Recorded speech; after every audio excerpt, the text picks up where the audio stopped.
سب سے طاقتور کمپیوٹر ایک سپر کمپیوٹر ہے جو 2 لاکھ ٹریلین کیلکولیشنز فی سیکنڈ کر سکتا ہے اور جو 100 GB پر سیکنڈ سے بھی زیادہ سپیڈ کے ساتھ کنیکٹ ہوتا ہے۔ لیکن قرآن پاک میں موجود ایک صورت ایسی بھی ہے جس میں موجود کوڈنگ کے آگے یہ جدید سپر کمپیوٹر بھی صفر ہے۔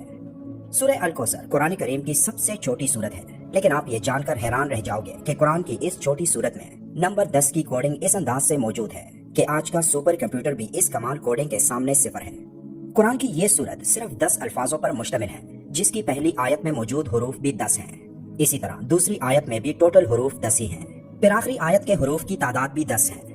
وہ حروف جو اس صورت میں صرف ایک دفعہ آئے ہیں ان کی تعداد بھی 10 ہے۔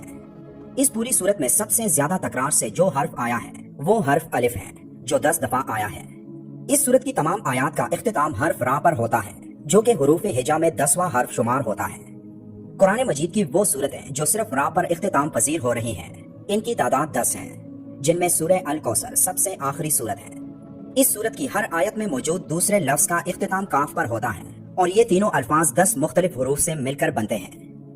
جیسے کہ پہلے ذکر ہو چکا کہ اس صورت کی ہر آیت کے دوسرے حرف کا اختتام کاف پر ہوتا ہے اور ہر آیت کے آخری لفظ کا اختتام را پر ہوتا ہے۔ تو اب سمجھنے والی بات یہ ہے کہ حرف کاف کی نیومیریکل ویلیو 20 ہے، جبکہ حرف را کی نیومیریکل ویلیو 200 ہے۔ تو 200 کو اگر آپ 20 کے ٹیبل میں دیکھیں تو یہ 10 بنتا ہے۔ قرآن کی باقی سورتوں کی طرح سورہ الکوثر کی ابتدا بھی بسم اللہ الرحمن الرحیم سے ہوئی ہے۔ اب غور کریں کہ بسم اللہ الرحمن الرحیم کے آخر اور ابتدا دونوں طرف سے آپ دیکھیں تو اس میں موجود حرف را کا نمبر 10 ہی آتا ہے، جبکہ صرف بسم اللہ میں موجود حروف کی تعداد بھی 10 ہی ہیں۔ پورے قرآن پاک میں صرف 2 صورتیں ایسی ہیں جس کا آغاز انا سے ہوا ہے اور جس کا اختتام را پر ہوا ہے۔ پہلی صورت سورہ القدر ہے جو قرآن میں 97 نمبر پر آتی ہے، اور آخری صورت سورہ الکوثر ہے جو قرآن میں 108ویں نمبر پر موجود ہے۔ اب ان دونوں صورتوں کے درمیان صورتوں کی تعداد بھی 10 ہی بنتی ہے۔ قرآن کی 97ویں صورت یعنی سورہ القدر میں حرف را 10 مرتبہ آیا ہے، جبکہ سورہ القدر جس کی ابتدا قرآن میں انا سے ہوتی ہے اور سورہ الکوثر قرآن میں موجود دوسری صورت ہے جس کا آغاز حرف انا سے ہی ہوتا ہے۔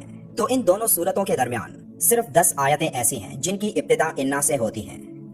اسی طرح سورہ القدر کی آخری آیت سے لے کر قرآن کی سب سے چھوٹی صورت یعنی سورہ الکوثر کی پہلی آیت تک قرآن میں صرف 10 ایسے الفاظ ہیں جو حرف را سے شروع ہوتے ہیں۔ قرآن کی صورت نمبر 97 یعنی سورہ القدر کی ابتدا حرف الف سے ہوتی ہے، اور اس پوری صورت میں 10 ایسے الفاظ ہیں جن کی ابتدا حرف الف سے ہوتی ہے۔ یہ قرآن کریم کی سب سے چھوٹی صورت ہے جس میں ہم نے کیلکولیشن کے اس حیران کن ترتیب کے بارے میں جانا جو یہ ثابت کرتی ہے کہ یہ الفاظ کسی انسان کے نہیں ہو سکتے، اور یہ شان صرف ایک اللہ ہی کی ہے جس نے اس چھوٹی صورت میں ایسی ترتیب سے الفاظوں کو جمع کیا کہ جس ترتیب کو دنیا کا ایک سپر کمپیوٹر بھی حل نہیں کر سکتا۔ اب آپ سوچیں کہ یہ تو قرآن کی سب سے چھوٹی صورت ہے، تو قرآن کی باقی صورتوں میں کتنی کیلکولیشن موجود ہوگی؟ یقیناً آپ کی سوچ کام کرنا چھوڑ دے گی جب آپ اس بارے میں سوچنا شروع کر دیں۔ اور اسی لیے اللہ تعالیٰ قرآن مجید میں فرماتا ہے کہ ہم نے اپنے بندے پر جو کچھ نازل کیا ہے اگر تمہیں اس میں شک ہو تو اس جیسی ایک صورت ہی لے آؤ۔ اللہ تعالیٰ مجھے اور آپ کو حوض کوثر سے مبارک پانی پلائے جس کے بعد ہمیں پیاس ہی نہ لگے، آمین۔